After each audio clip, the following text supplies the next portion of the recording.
Halo, saya Ali Surman, pengawas sekolah SMK di Cabang Dinas Pendidikan Wilayah Madiun. Selama lebih dari 5 tahun saya mendampingi sekolah, saya telah menyaksikan begitu banyak dinamika dalam dunia pendidikan. Dari semangat belajar siswa, kerja keras guru, hingga upaya sekolah menanamkan karakter. Saya percaya keberhasilan pendidikan tidak hanya diukur dari nilai akademik, tetapi juga dari kebiasaan baik dan karakter yang melekat dalam diri peserta didik.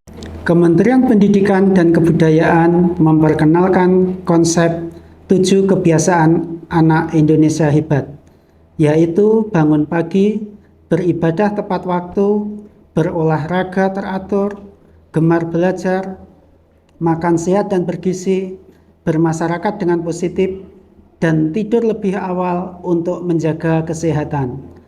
Ketujuh kebiasaan itu sejalan dengan semangat 8 profil kelulusan, agar siswa menjadi pribadi beriman, mandiri, gotong royong, bernalar kritis, dan kreatif. Namun dalam pengawasan saya, banyak kegiatan di sekolah masih bersifat seremonial. Senam pagi misalnya dilakukan hanya sebagai rutinitas, tanpa memahami makna pentingnya hidup sehat. Kegiatan literasi sering berjalan tanpa refleksi tentang apa arti membaca bagi pengembangan diri. Saya pun berpikir bagaimana caranya agar pembiasaan ini tidak hanya menjadi rutinitas, tetapi menjadi kesadaran. Dari sinilah lahir inovasi kepengawasan berbasis refleksi visual yang saya beri nama Kopilua, singkatan dari Kolase Foto Insight, laporan untuk pengawasan 7 kebiasaan anak Indonesia hebat.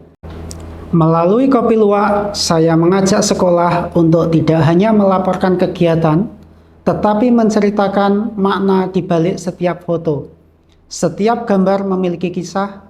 Foto menjadi alat refleksi karakter, bukan sekedar dokumentasi.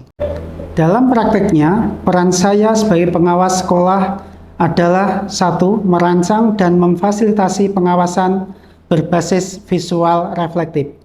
2. Membimbing kepala sekolah dan guru memahami 7 kebiasaan anak Indonesia hebat. 3. Menjadi mentor reflektif, membantu warga sekolah menulis makna di balik foto, dan mengevaluasi bukti implementasi 7 kebiasaan anak Indonesia hebat dari foto dan narasi yang dihasilkan. Namun perjalanan ini tidak mudah. Saya menghadapi beberapa tantangan besar. Pertama, rendahnya kesadaran reflektif. Banyak guru dan siswa melakukan kegiatan hanya karena kewajiban, bukan karena kesadaran akan nilai di baliknya. Kedua, literasi digital guru masih terbatas.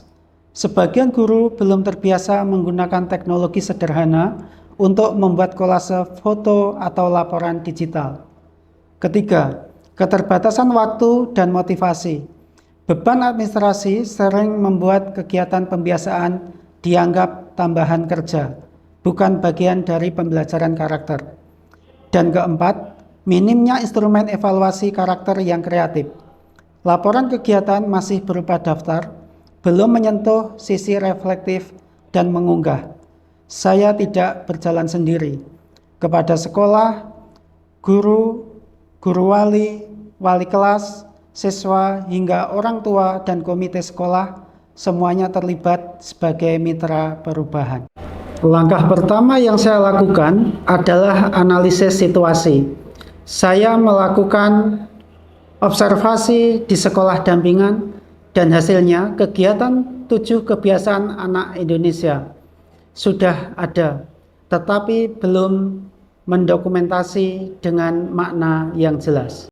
Saya kemudian menyusun rencana pengawasan inovatif berupa menumbuhkan kesadaran karakter melalui kolase foto insight pada 7 kebiasaan anak Indonesia hebat. Tahap berikutnya, saya mengadakan pelatihan kecil dengan tema dari gambar menjadi makna. Di sini saya mengajarkan cara mendokumentasikan kegiatan yang bermakna. Kemudian teknik membuat kolase digital dengan aplikasi sederhana seperti Canva dan penulisan narasi reflektif yang mengunggah kesadaran moral siswa. Hasilnya mulai terlihat. Sekolah membuat kolase mingguan yang berisi foto kegiatan dan refleksi makna. Contohnya pada kegiatan bangun pagi, siswa menulis refleksi. Bangun pagi melatih kami menghargai waktu dan memulai hari dengan semangat. Pada kegiatan beribadah, siswa menulis, ibadah membuat hati kami tenang dan menguatkan tekad untuk berbuat baik setiap hari. Pendampingan saya lakukan secara rutin, baik langsung maupun daring. Saya tidak hanya menilai laporan, tetapi juga berdialog dengan siswa. Apa makna kegiatan ini bagimu? Apa yang berubah dalam dirimu setelah membiasakannya? Pertanyaan sederhana ini membuka kesadaran yang luar biasa. Setelah 3 bulan berjalan, perubahan nyata mulai tampak. Siswa lebih disiplin dan terbiasa bangun pagi. Kegiatan ibadah lebih rutin dan khusyuk.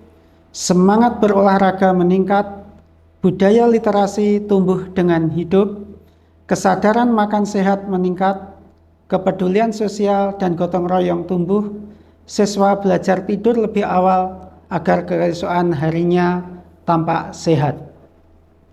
Suasana sekolah menjadi lebih hangat, positif, dan saling menghargai. Guru dan kepala sekolah pun memberikan respon luar biasa. Mereka mengatakan bahwa pengawasan kini terasa menyenangkan dan inspiratif. Siswa pun bangga karena hasil karya dan foto mereka ditampilkan di galeri digital pengawasan serta mading sekolah. Metode ini juga mudah diadaptasi oleh sekolah lain untuk pelaporan kegiatan karakter. Dari proses ini, saya belajar satu hal penting. Pengawasan yang efektif bukan hanya tentang menilai, tetapi membangkitkan kesadaran. Kopi Luwak telah mengubah cara pandang saya terhadap pengawasan pendidikan dari kegiatan yang dulu dianggap administratif, kini menjadi sarana refleksi yang inspiratif. Sebagai pengawas yang telah mengabdi lebih dari 5 tahun, saya merasa bahwa inilah bentuk transformasi pengawasan pendidikan, dari mengawasi menjadi menginspirasi. Ke depan, saya akan memperluas penerapan Kopi Luwak di seluruh sekolah dampingan saya, dan membangun galeri digital karakter siswa agar perubahan ini terus hidup dan menjadi inspirasi bagi banyak sekolah lainnya. Dengan semangat refleksi dan kolaborasi, saya yakin kita mampu menumbuhkan anak Indonesia yang hebat, berkarakter, dan bahagia.